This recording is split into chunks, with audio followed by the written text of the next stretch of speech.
আমরা এখন আছি তিস্তা নদীতে। এখানটায় ঝান্ডা লাগানো হলো, ভোলেনাথ কি ঝান্ডা।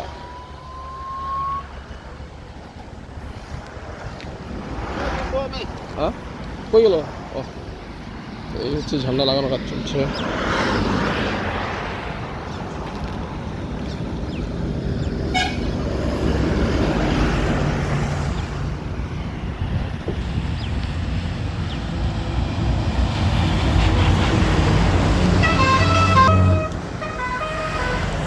এখানটায় লাইন করে দোকান সব দিকে। এখানটায় জলপেশে যারা যায় তারা এখান থেকে সব কিছু নিয়ে স্নান করে, এখানে জল নিয়ে জলপেশে। এই হচ্ছে দোকানগুলো, এখানে লাইন একদম সারি সারি দোকান আছে সম্পূর্ণ।